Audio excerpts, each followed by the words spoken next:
Good evening. This is a daily report, and I'm Victor Muyakane.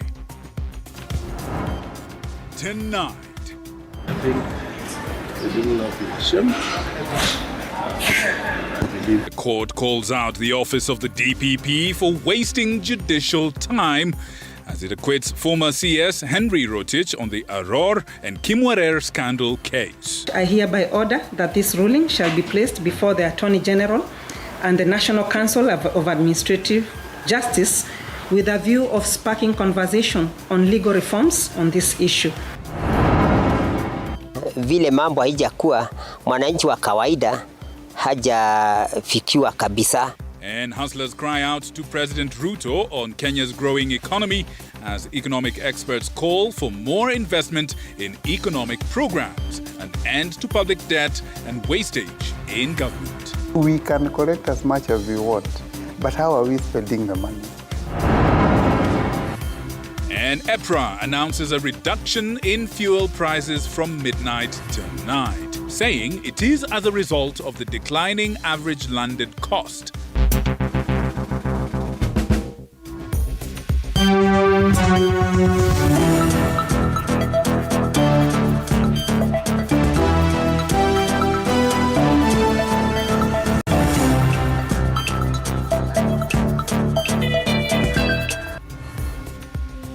Right, that and so much more are coming your way this evening. And to help us share this information with you is Catherine Simaloy on sign language. Thank you so much for joining us. Later on, we shall be joined by Josephine Wawira, and the subject of discussion on Insight tonight shall be the circular economy. Let's find out more about that in a while, but to start us off tonight, former Treasury Cabinet Secretary Henry Rotich and 8 other co-accused persons have been acquitted in the 63 billion shilling Aror and Kimwarer Dam project scandal.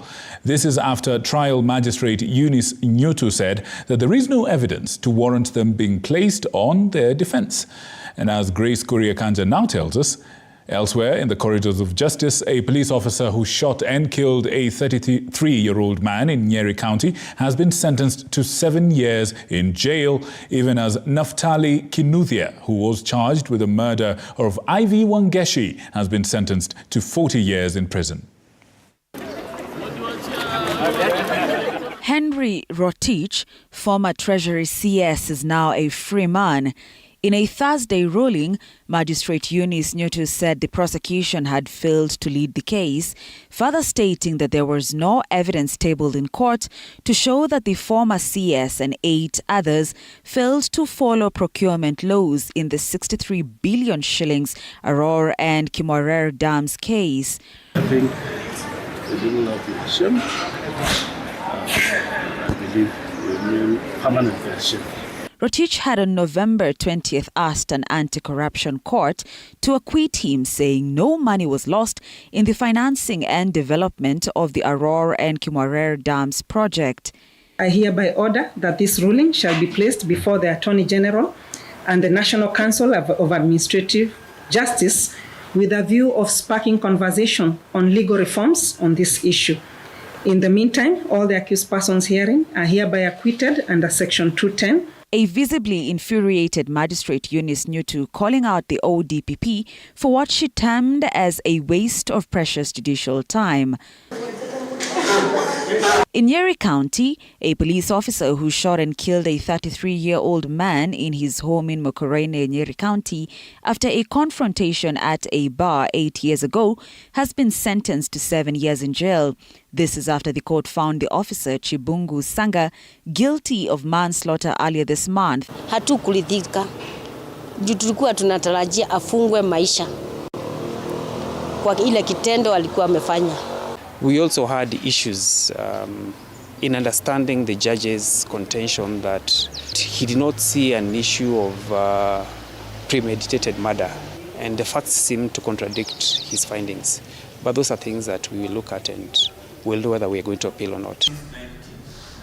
And to Eldoret now, Naftali Njami Kinuthia, who was charged with the murder of Moi University medical student Ivy Wangeshi on April 9, 2019, has been declared guilty and sentenced to 40 years in prison by Justice Stephen Githinji in Eldoret. The offense carries on the upper side a death sentence.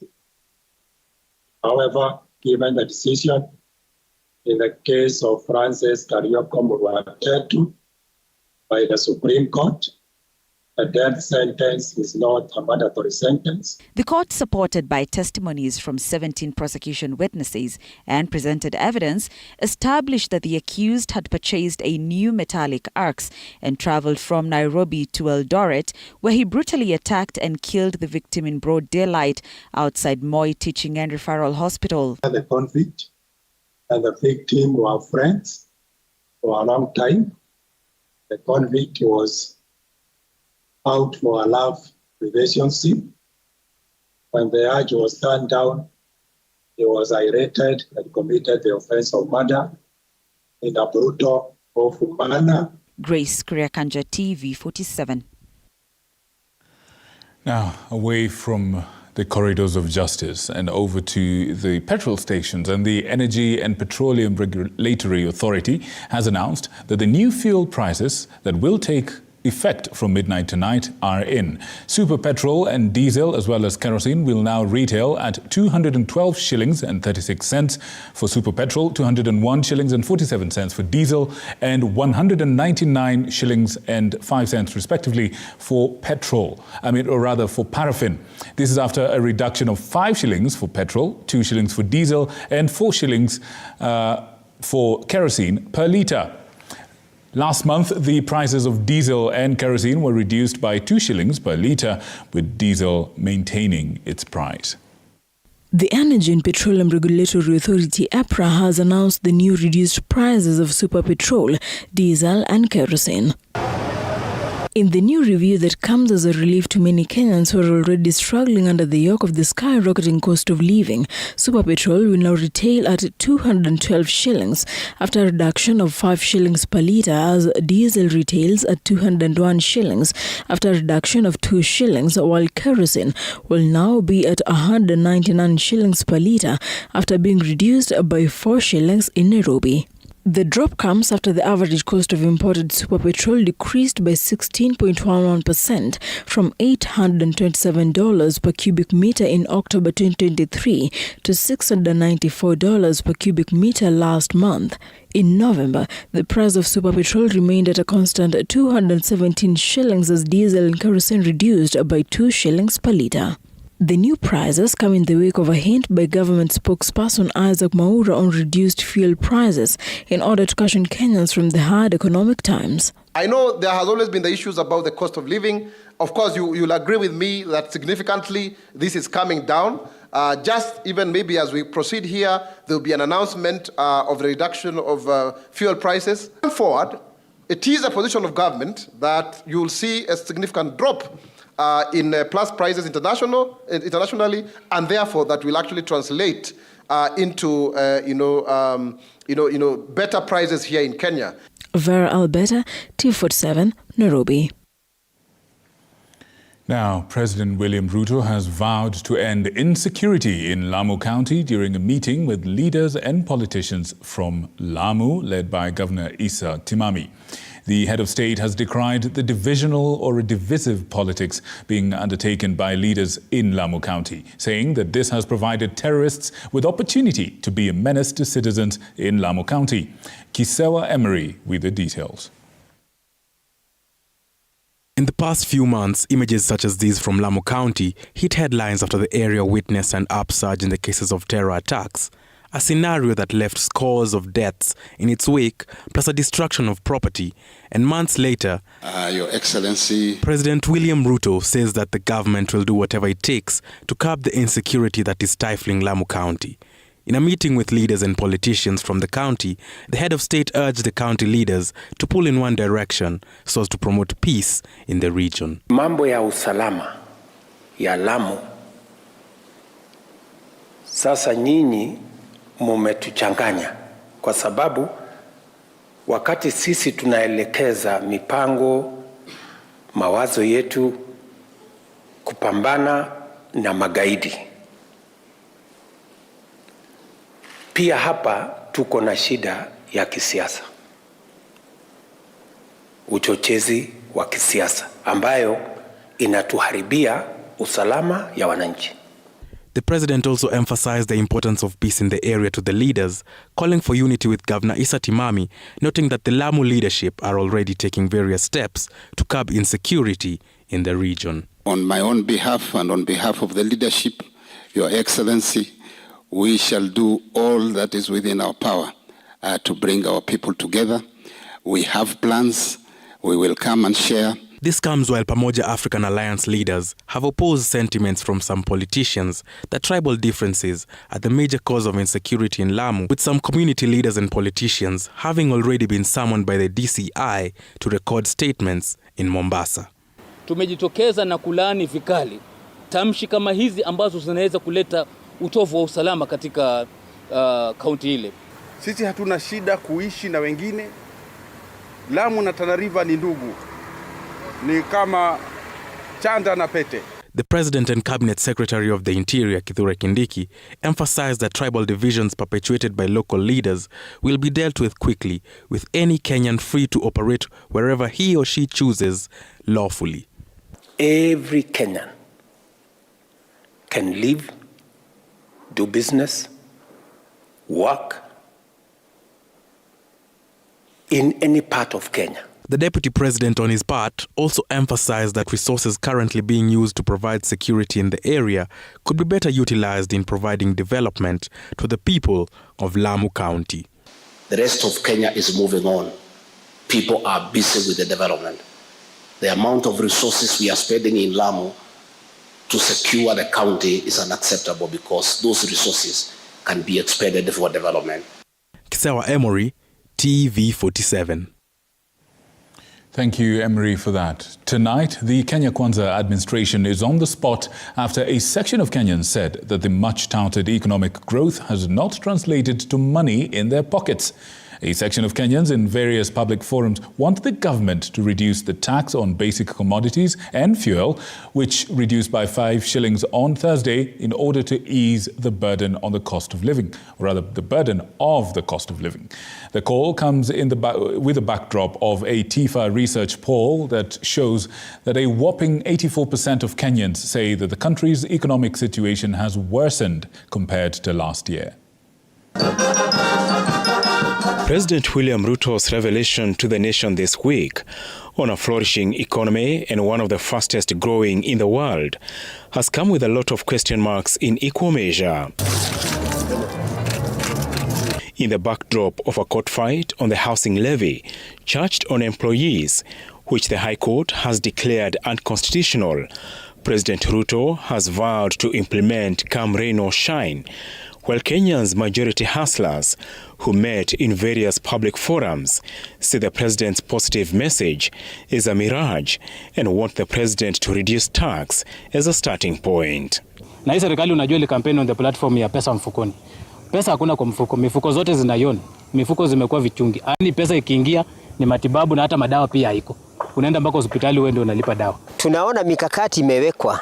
Isipokuwa sasa vile mambo haijakuwa, mwananchi wa kawaida hajafikiwa kabisa. In his Jamhuri Day bullish statistics and later backed by the National Treasury, the president told the nation the economy is growing at 5.4%, inflation dropping from 9.2% to 6.8%, a move he attributed to the Finance Act 2023, which introduced new taxes, a cut in expenditure, despite government figures showing the government increased its expenditure by 187.3 billion shillings due to missed revenue targets by the Kenya Revenue Authority. So, where is the missing link? The problem in Africa and also Kenya is always in expenditure. In fact, we can collect as much as we want, but how are we spending the money? Are we spending the money in the most important aspects for common mwananchi? And that is the challenge.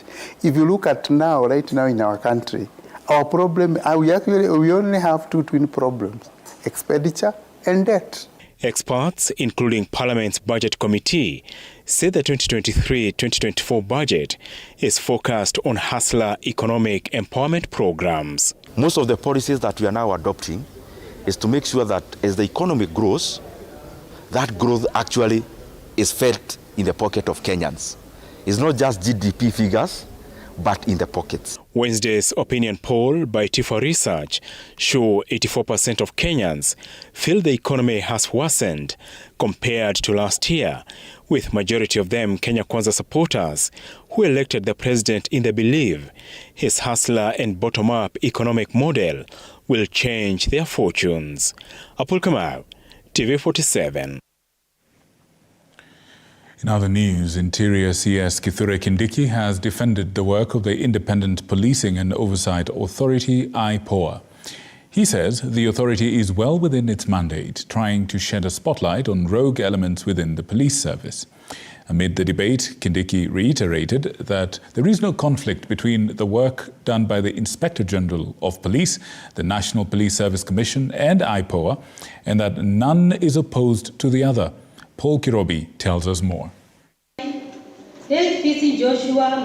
Tonight, several families of police officers are mourning their loved ones who lost their lives while in the line of duty. The Ministry of Interior now says 37 officers met their death in the line of duty between November 22nd, 2022 and November 23rd, 2023. 24 of them out of this number were attached at the Department of the Kenya Police Service, while 10 of them come from the Administration Police Service. 2 of them came from the Kenya Prison Service, while 1 officer from the Critical Department of the Directorate of Criminal Investigations, DCI. The DCI officer was shot down by a notorious armed robber who has been tracked all the way from Nyanza region to Kasarani. According to the Ministry of Interior, the number of deaths has reduced compared to the previous year 2021 going to 2022. According to statistics, the year 2022 recorded at least 58 officers, 4 of them coming from prison department, bringing the number to a total of 95 police officers who have been killed in 2 consecutive years. While presiding over the event in celebrating police and prison officers who lost their lives while executing their mandate, the Interior CS Kithure Kindiki urged police officers not to spare the ruthless gangs. Over those weapons is that you must use them to neutralize dangerous criminals and act fast, effectively, and lawfully in good time, and don't allow a criminal to bring you down or to bring down a citizen while you are holding those weapons. Regions that continue to pose risk to the police officers is part of the northeastern region like Mandera, Garissa and Wajir, which have had a series of persistent threats posed by the Al-Shabaab militants. North Rift region is also one of the risky areas that continue to cause headache to the police department. Despite a joint operation with the KDF officers, the government is now opting to construct government offices in order to reduce risks of attacks from the outlawed Al-Shabaab group. Paul Kirobi, TV47, Nairobi.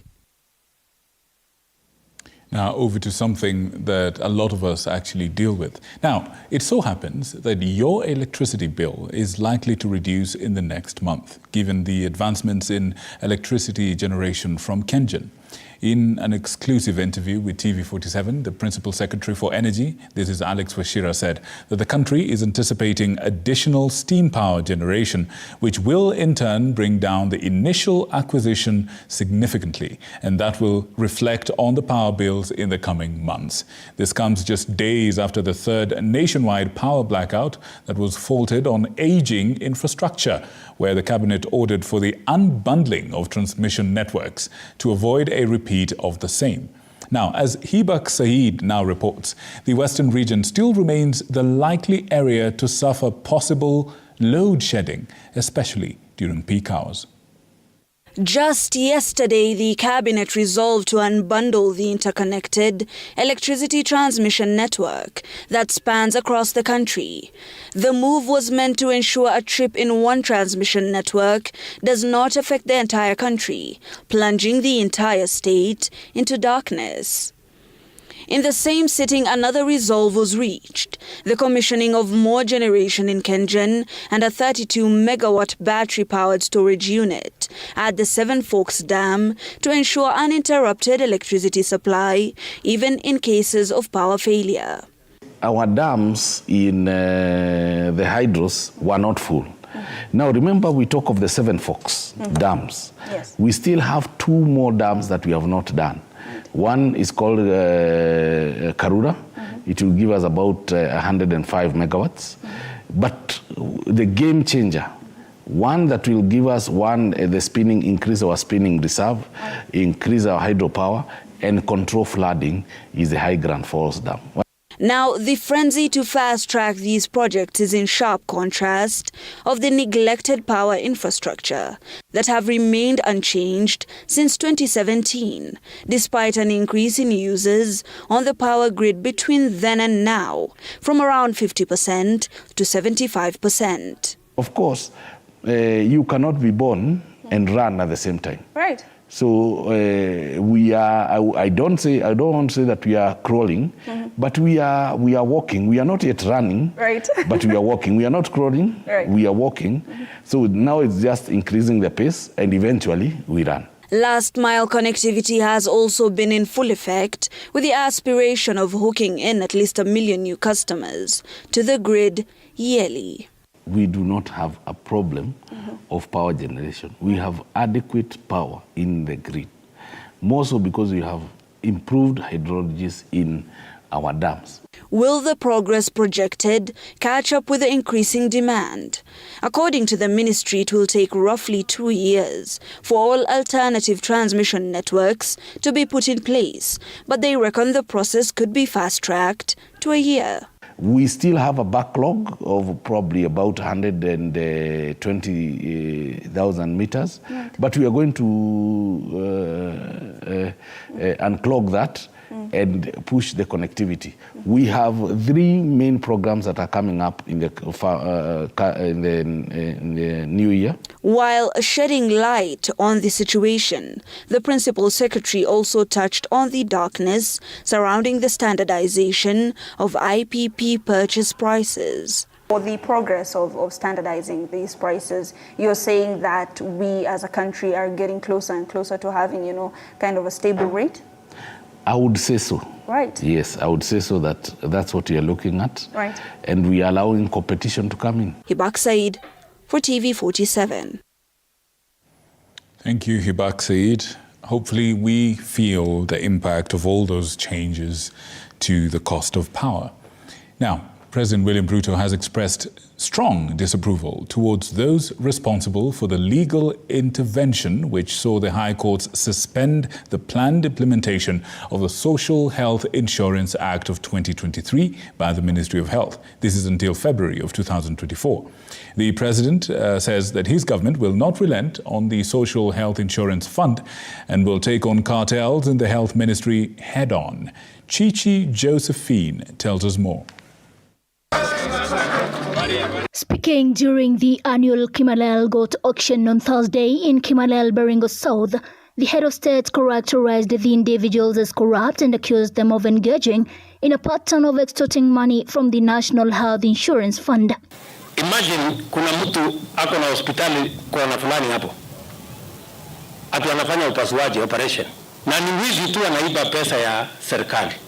Na ndio wameenda kotini kuzuia kwa sababu tumesema katika hii sheria mpya tuko na digital health bill ambayo itahakikisha ya kwamba kila delivery ya health service tutajua kwa mtandao. However, President Ruto's critics suggest frustration with the perceived hindrance to the government's healthcare initiatives and raises questions about the motives behind the legal challenge.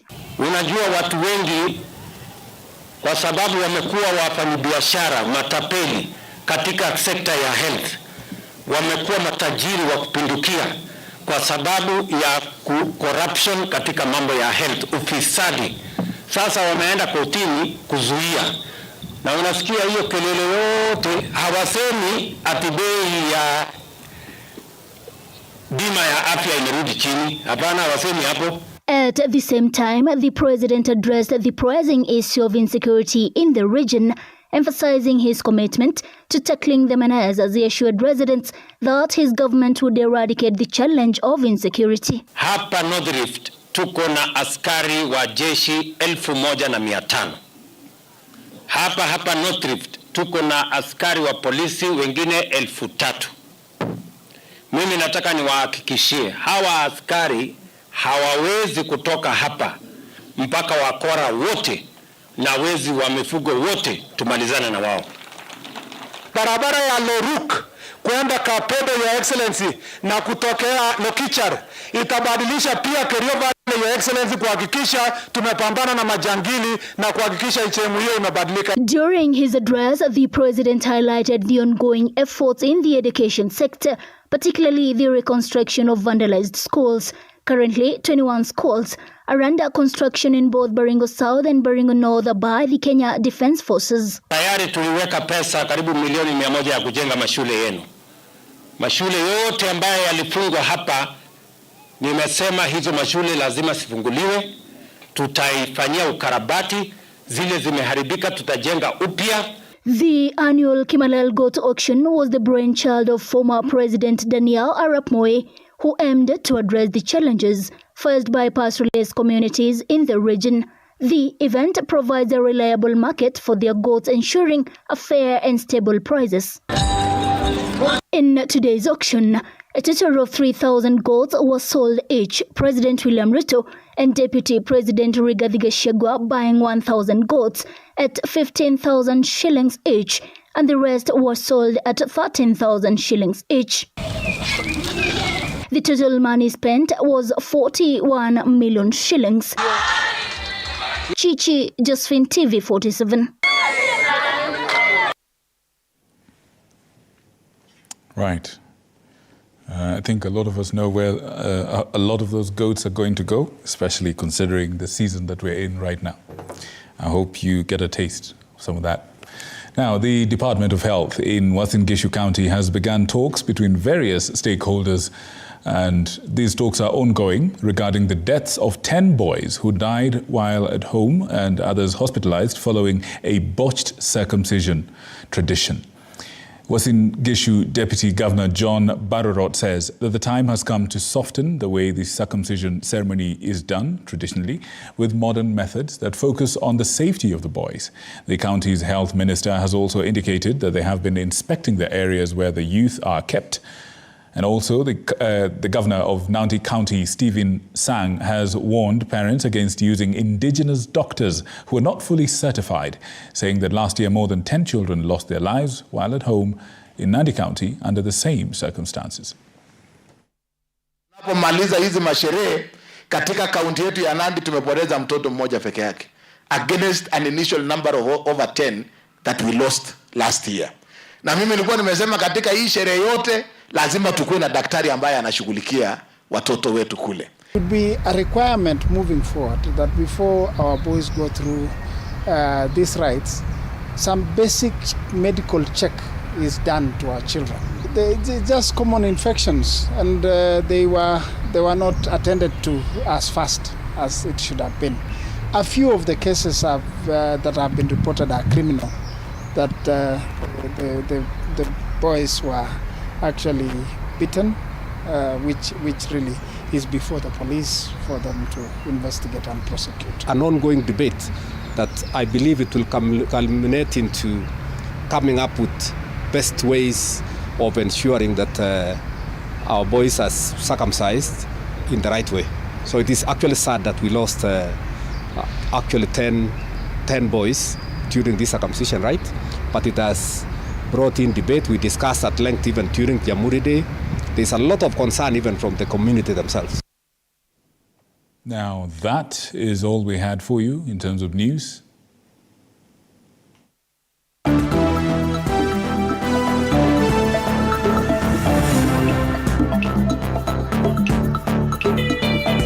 TV47 Sports, brought to you by Kulik Prize and Radio 47. Make your festive gaming experience memorable.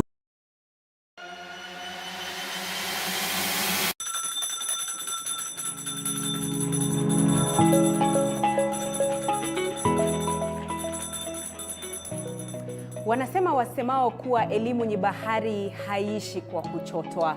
Wakati mwingi natangamana na wanafunzi madarasani, sio kama mwalimu bali kama nahodha kwenye kipindi cha tasnia ya elimu. Na iwapo utanikosa madarasani, basi utanipata nyanjani nikisaka habari zenye usawa, ufasaha na ukweli. Na iwapo utanikosa nyanjani, bila shaka utanipata studioni hapa nikisoma habari na kuendesha mijadala mikomavu. Mimi ni Andrin Kilemi, mpenzi wa lugha ya Kiswahili na elimu kwa jumla.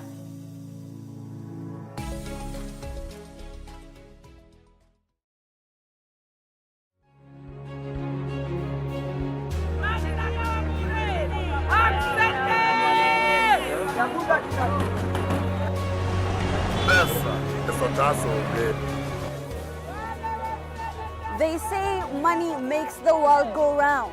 So let's slow things down a bit. Put things in perspective. From the markets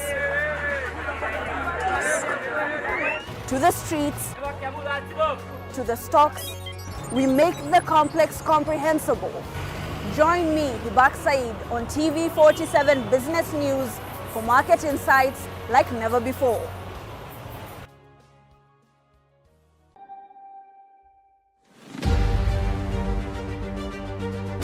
What's making the headlines? What does it mean to you? How does it affect you? We answer all these questions every Sunday for half an hour on To The Point Show. Hey, I'm Grace Kuriakanja, and a lot has happened this week. Let's dive into it.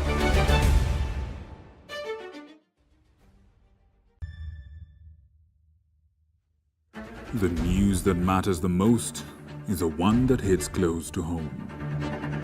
When disasters strike, we are there to inform you.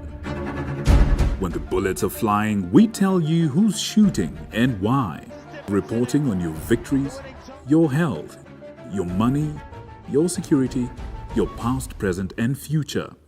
We are interested in telling the stories of creativity, hard work, and resilience that you are known for. That is our job. This is my job. My name is Victor Muyakane, and it's my honor to bring you this news this way every Thursday night on the home of Untold Stories.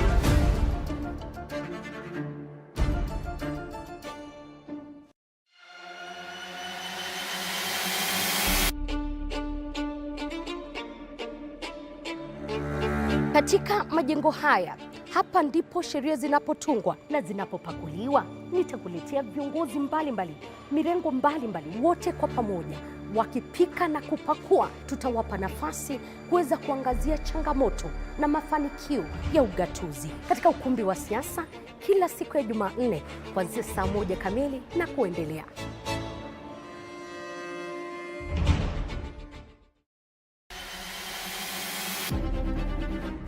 Toka eneo hili la Naivasha kwenye kaunti 032, gatuzi la Nakuru. Toka kaunti ya Elgeyo Marakwet, kaunti 028. Nikiripotia runinga ya TV47 kutoka kaunti ya Wajir. Nikiripotia TV47 kutoka kaunti ya Turukana. Kwa matukio yote yanayojiri katika kaunti hii 012. Kutoka kaunti nambari 1, kaunti ya Mombasa. Nikiripotia TV47 kutoka kaunti ya Nikiripotia TV47 kutoka Kisii County. Nikiripotia TV47 kutoka kaunti ya Machakos. Kutoka kaunti hii ya Trans Nzoia. Kaunti 038.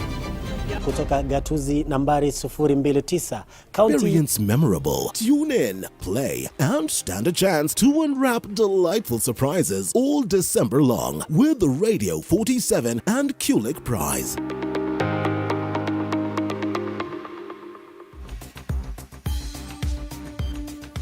Now that's all we had in store for you this evening.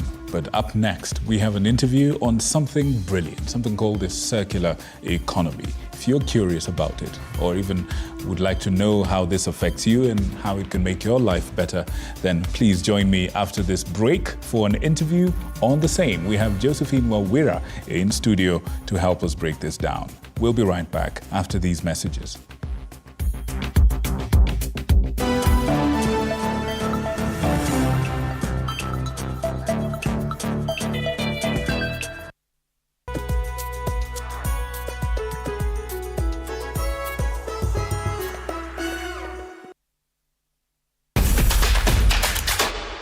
Karibu Maybet.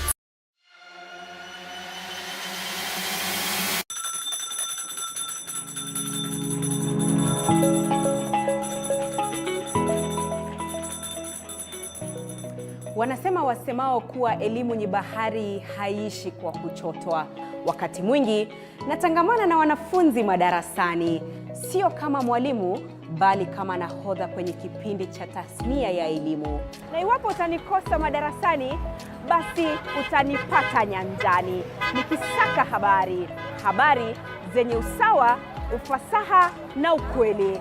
Na iwapo utanikosa nyanjani, bila shaka utanipata studioni hapa nikisoma habari na kuendesha mijadala mikomavu. Mimi ni Andrin Kilemi, mpenzi wa lugha ya Kiswahili na elimu kwa jumla.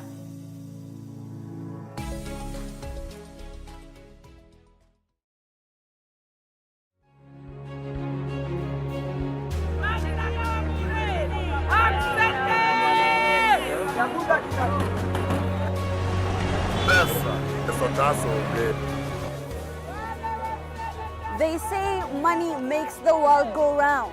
So let's slow things down a bit. Put things in perspective. From the markets to the streets to the stocks, we make the complex comprehensible. Join me, Hibak Said, on TV47 Business News for market insights like never before.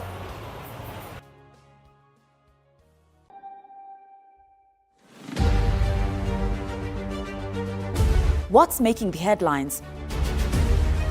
What does it mean to you? How does it affect you? We answer all these questions every Sunday for half an hour on To The Point Show. Hey, I'm Grace Kuriakanja, and a lot has happened this week. Let's dive into it.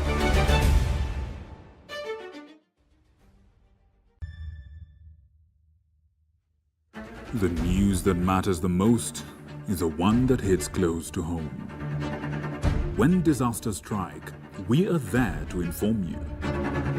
When the bullets are flying, we tell you who's shooting and why. Reporting on your victories, your health, your money, your security, your past, present, and future.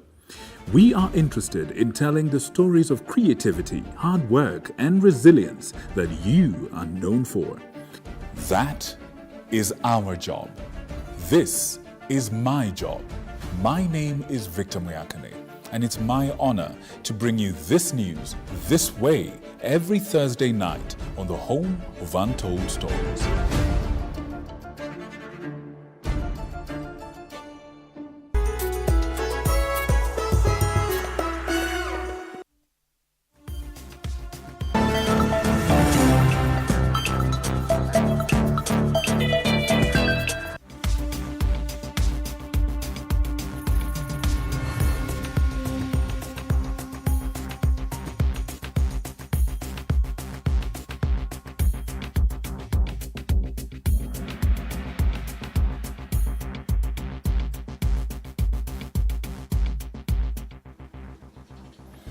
Right, welcome to Insight Tonight.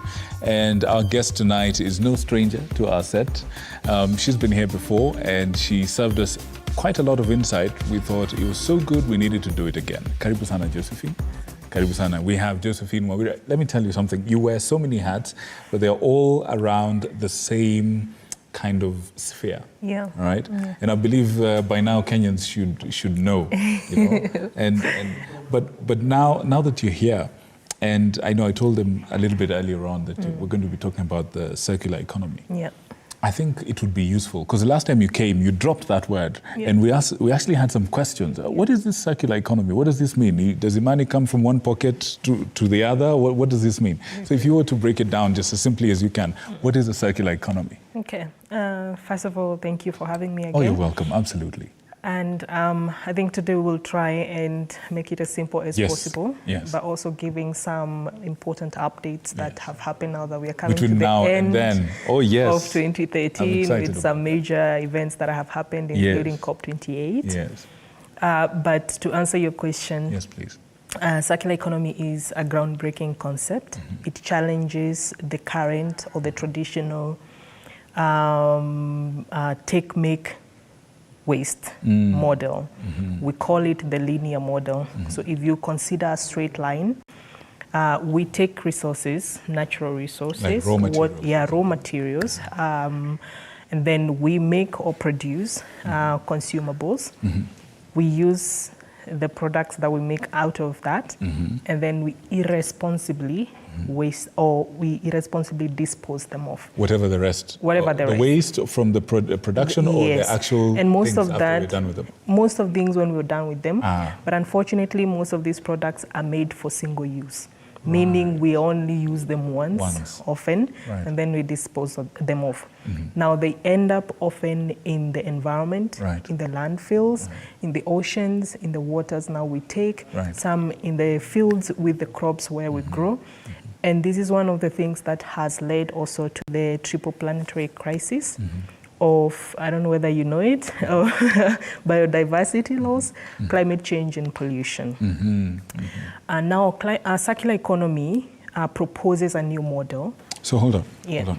Let's go Take a step back. All right. So this linear system is how we've been running our lives. Yeah, for the longest time. But we can't keep doing that. We cannot. We can't afford to keep We're destroying doing it now. our biodiversity. Exactly. Climate change is happening. Global warming and all that. We're experiencing floods and famines and so on. And then we also have pollution. Do you think, in your opinion, the world is catching up to the impact of our own actions? Yeah. Do you think we're connecting the dots?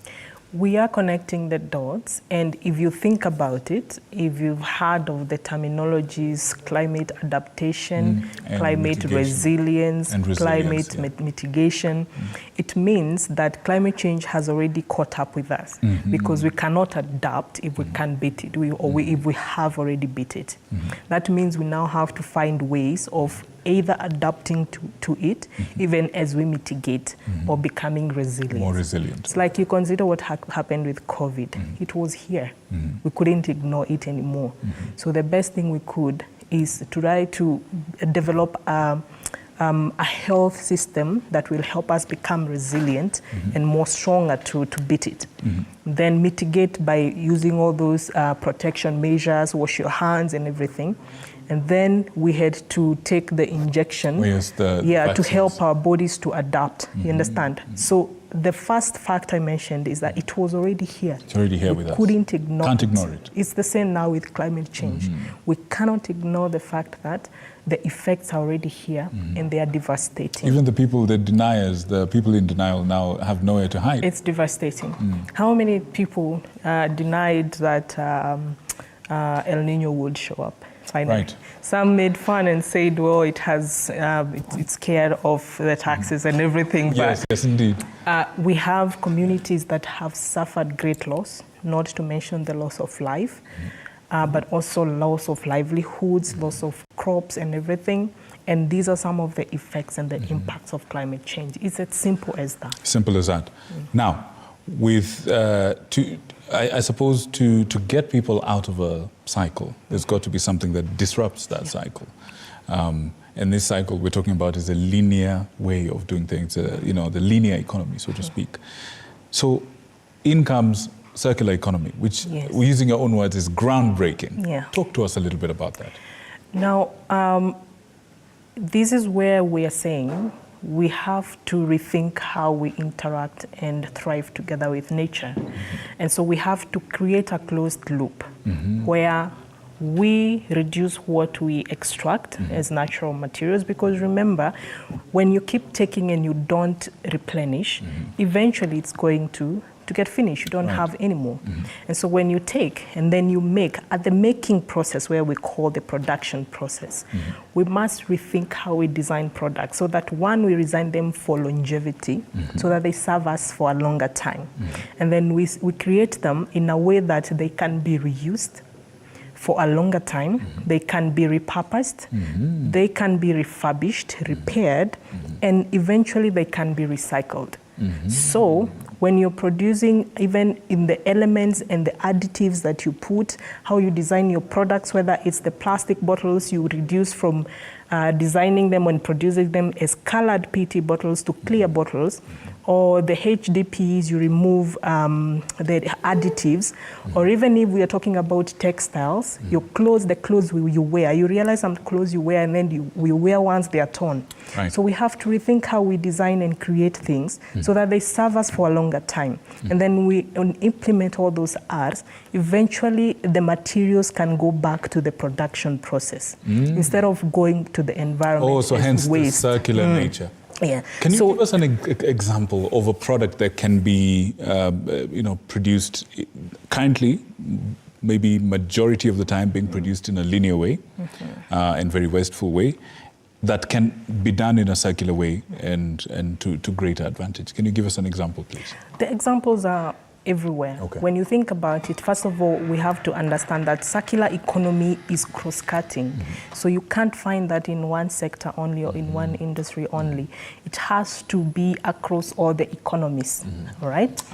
So even if you talk about food, we talk about regenerative agriculture, circular agriculture. And we are saying when you're producing your food, even the chemicals and the manure you use, you can do it in a regenerative way. So that we used to grow food with manure direct from the cows. We didn't have to use chemicals for that in the olden days.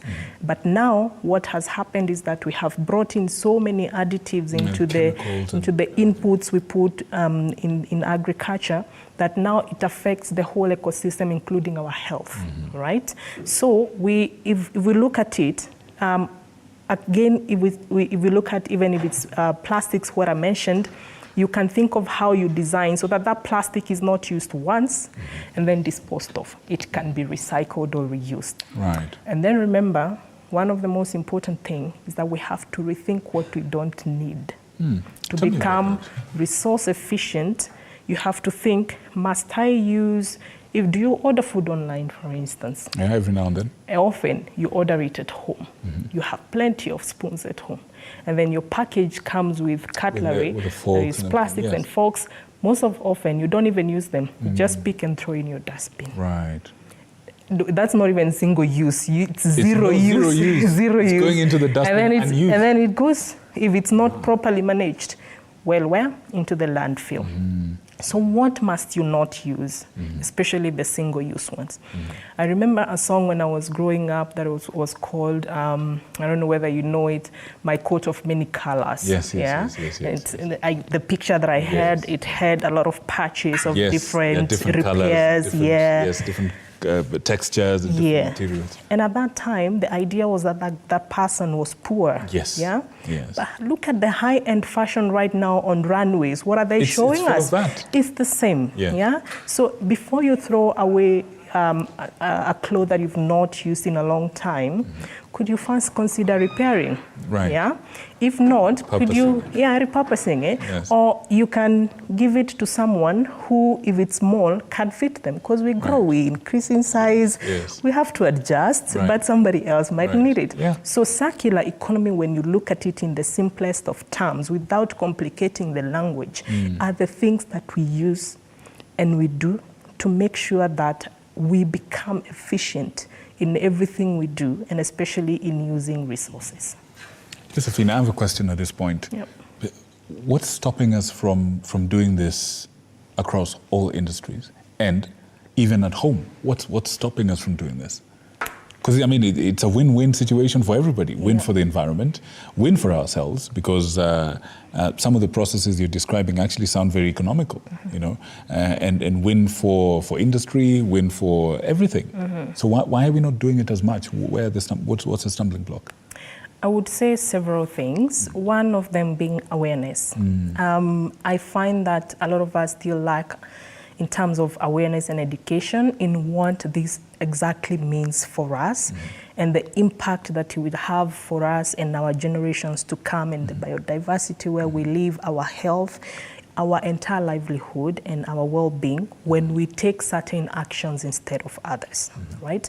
For businesses, when you're talking to businesses and helping them to transition to circular and sustainable models, we say when, for instance, you invest, because it has to start with investment at some point. When you invest in models where, for instance, you install solar panels, eventually you might feel like where do I have to get all this money from?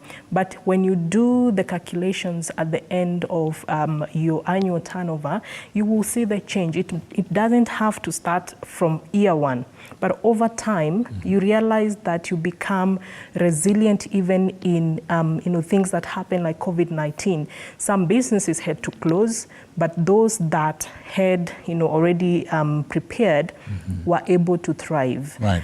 When you have to think, for instance, when you know that there's going to be rains and my business is somewhere that can be affected because there could be flooding, how do you prepare in a way that your business does not end up closing? Are you able to move? Yeah. If there's going to be power outages because of the rains, am I able to still operate because I have backup? Right. You understand? So we can talk of big businesses and big steps, but it goes down even to the small MSMEs. How are they able to adapt to the changes? Like we say, there's adaptation and the resilience. So one of the other things that maybe is making us not to go forward is also the policy implementation. We have all these documents in place. We have legal and law and regulations that tell us, this is the right direction that we should take because these are very well explained documents. But when it comes to implementation, do we always have to wait until we have to use the stick when you can already start with the carrot? The carrot, yes indeed. Yeah.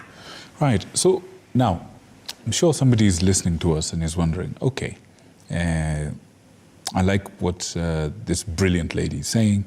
I hear all these points. I hear it. Okay.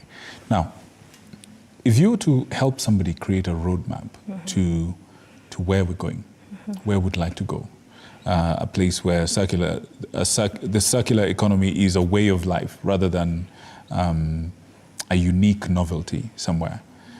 What are the key things that you feel, one of them you said is awareness, what other things do you feel that can be done to make sure that we mainstream this kind of thinking, this kind of philosophy, and from the grassroots all the way to the big business and big government? What are some of those things you'd recommend? There could be several, but I think I might focus on two. Please. Number one is innovation. And Kenya and Africa, we are a hotbed of brilliant minds that come up with ideas. And over time, when an idea comes up, when people make that their way of life, it becomes what they do. Look at M-Pesa when it came. Yes, it was quite disruptive. Yeah, it was very disruptive, and a small percentage had that ability to transact initially in the uptake. But what about now?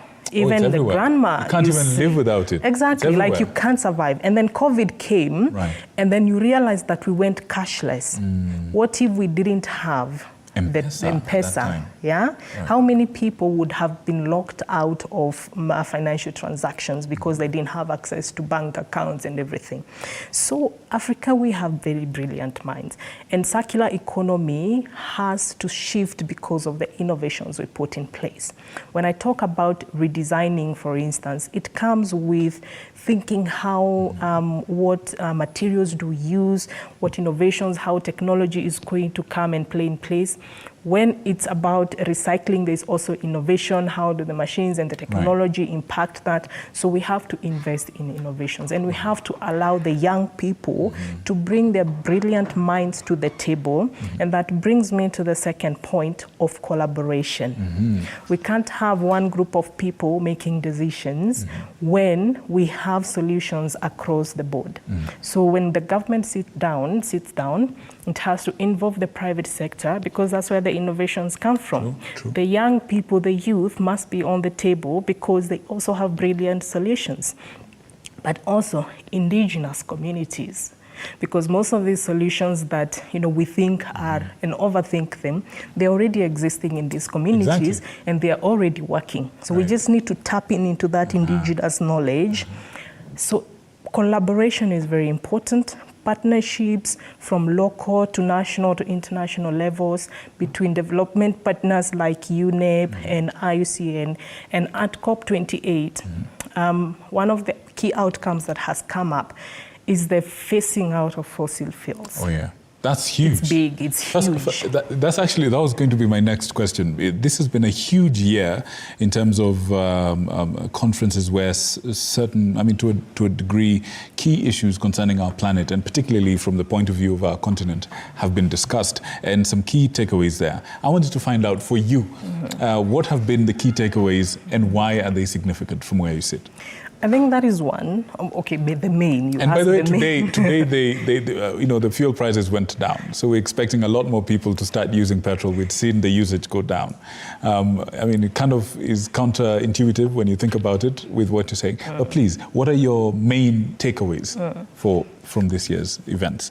Let me focus on that and say three things. Okay. One, that decision is based on science, all right? They said we are facing this on science because we don't have an option. And then the leaders in the global south are saying our development as a continent is majorly based on fossil fuels. True. So the global north has to keep their commitment of $100 billion a year to Africa or to the developing continents to be able to keep up, yeah? That is what they're calling, or we're calling, the just transition. So as we transition to phasing out the fossil fuels, then we have to make sure that the development of the developing countries is not at that cost. Right. Yeah. Because that's a major concern for a lot of people. It is a major concern for a lot of people. You're telling us to stop this, but this is what we need to get out of poor country status to something else. Yes. But I listened to one of the speakers, the head of nature-based solutions at IUCN, called Charles Karangwa, and he said, complementing the phasing out of fossil fuels with nature-based solutions is one of the best frameworks for nature and people and climate to coexist. Tell me why that struck you. That struck me because, number one, IUCN defines nature-based solutions as actions that address societal changes. Number one, by protecting the biodiversity that we already have. Right. Number and by two, the way, IUCN is in charge of, sorry to interrupt, is in charge of, if you've ever heard of this animal is endangered, this one is least endangered, this one is, all those classifications, that's part of IUCN's job. They help protect some species that would otherwise have been rendered extinct. Yeah. Thank you. Please proceed. And then number two, sustainably managing the ecosystems that we already have and those that we will create. And number three, restoration of damaged biodiversity or what we have already lost. So those three will help us to make sure that the benefits are both for the biodiversity and for the well-being of humans. Yeah. So we have to find a way where we coexist, and not just coexisting, but thrive between humanity and nature. Because I want to support, and this answers your question, why this struck me, is because I believe when I talked about collaboration, one thing or one person or one very important player that is always left out is nature. It's true. We must and we cannot afford to continue not having a seat on the table for nature. As long as we are making decisions regarding the survival of human being and the survival of our planet and the future generations, then when you and the government and the private sector and the youth are sitting around this table, then here we should have a seat for nature. Because we must consider what are the nature-based solutions that we can tap into and responsibly use them to replenish what is already lost. Oh, brilliant. Brilliant. Couldn't have said it better myself. Now, I want you to talk to people, the people who are listening to you, the young environmentalists, the people who are inspired by what you're saying, or the people who are watching what's happening around their world and they're concerned and they want to do something about it. There's a sense in which, and this thing came up even in the Africa Climate Summit that we had, and even in COP28 and a few other things, there's a sense in which the regular mwananchi feels like all these concepts are too big, too important, too complicated for me. I wonder what I can do to be able to contribute to this process. What would you tell such a person? We all have a responsibility. It doesn't matter how small you feel you are or how big you think you are. We have a responsibility. And if the big person feels that they cannot do it because they're too important, and if the small person feels I am too minor to contribute, then who will? Yeah? So we have to start thinking about us first. So every mwananchi, even when the government comes and says this is the law, we have to, producers must now, under the EPR, what you call the extended producer responsibility, have to make sure that their products do not end up in the environment, and now the PROs are responsible for making sure there's collection and all that. Then me as a citizen, now thinking as a citizen, I ask, how can I contribute? Number one, I went back to my village recently, and you know that this green and everything, there's a point I stood and there was all these plastic bags, the paper bags, littered all over. And it hurt my hand. Right. I almost came over and collected, but I thought, even where I am right now, if I can just make sure that my vicinity is healthy enough, and not just in terms of litter, but also in terms of what I said, restoring the biodiversity around where I am. We talk of the ambitious need of growing trees, and note that I didn't say plant, I said grow trees. So make sure that when you plant a tree, there's a difference there. So when you plant 10 trees, the likelihood is that maybe 5 or 6 or 4 might die for one reason or another. It's a crop, But then following up on it, making sure you weed out, making sure you water it and see it grow. For those that don't survive, make sure that you plant others. Another one, and we, so sometimes we think, my contribution is too tiny and too minor, but guess what? If you do your small thing, and I do my small thing, and then our neighbor does the small thing, before we know it, we have a big forest. And a big forest in this term, I mean not just the forest of trees, but also a forest of efforts from across everything that we do to production, because now, like I said, we have to think, your generation to come, is it going to blame you for what you did or you didn't do? So even as leaders come up with agreements across the globe at COP28, now we are going to the holidays, when we come, what does this mean for us when we are starting it in 2024? Let us have actions, all right? When we have laws and regulations, let us implement. Let us take it as a personal responsibility, because then the nature and the future of this planet is all dependent on us. And remember, right now, we have no guarantee of another place that we can run to. This is all we have. This is all the home we have. Now, here's something that, there's something you mentioned earlier, and essentially that for all these efforts to mean something. Wangari Maathai said, this is my little thing, and I feel the echoes of what she said in what you said, and I believe as we go into the holidays, we should be able to figure out how to start a new year in a stronger position, one of knowledge, as you've said. Now, 2 final questions as we kind of try to wrap up. This one is a little easy. Tell me, this year, what are you most proud of? Personally or? Okay. Personally and then professionally. All right. So personally, I think I'm proud of having been part of the solution, having been able to be a vessel to create awareness.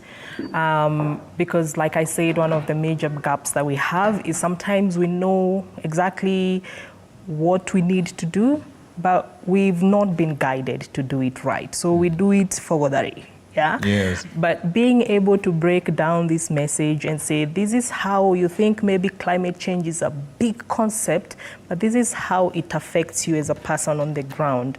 The farmer in Kirinyaga, in Kiambu, in Limuru, the herder back in Pokot. This is how, when drought strikes, this is the impact and it can be avoided. Or this is these are the measures that we can use to adapt and become resilient and thrive. Right. So being able to have been part of that, or a channel of is a point of pride for me. Excellent. And I hope to continue in the new year. So that won't be a new resolution. Probably it's going to be a continuous resolution. Brilliant. And of course, for people like you and TV47 and other platforms that have been offered to provide this voice. Professionally, and this I won't take as an individual, but as a nation, is that we continue to spearhead as a country the transition and the swift transition to a circular economy. Right. We see even from the private sector a lot of players now coming up and adopting one measure, two measures, whether they decide we are no longer going to print papers in our office, we are going digital. That reduces your footprint. And so when I tell stories through different documentations, whether it's in writing, I realize, imagine sometimes we sit and wonder, what efforts are we making? But when you see the little efforts that the different people are making, you realize we are moving in the right direction and the country is buying the vision. And so if we all buy and continue in the same spirit, before we know it, to 2030, we are speaking a different story. Absolutely. Final question. That's your camera right there. I want you to speak to the people. Give them a parting shot concerning what we're talking about tonight, or something that's in your heart to share, and wish them happy holidays when you're done. Please, that's your camera. Speak to them. Number one, hydrate. We're going to the holidays, so make sure that you hydrate with what? Hydrate with water. Yes, thank you very much. Hydrate with water, but to again make sure that we don't litter. Carry your reusable bottle. When you go to parties and you have all these gifts and wrappers and cake, make sure that you tidy up after yourself. Take your small responsibility, because it will go a long way in making sure that we end the year as a sustainable economy. And on that note, allow me to wish you a Merry Christmas and a Happy New Year when that time comes. Fantastic. Thank you so much, Josephine. It's been an absolute pleasure to have you. Thank you. You were brilliant tonight, and thank you for the best wishes. Thank you. And of course, hydrate with water. Hydrate with water. Up next is the great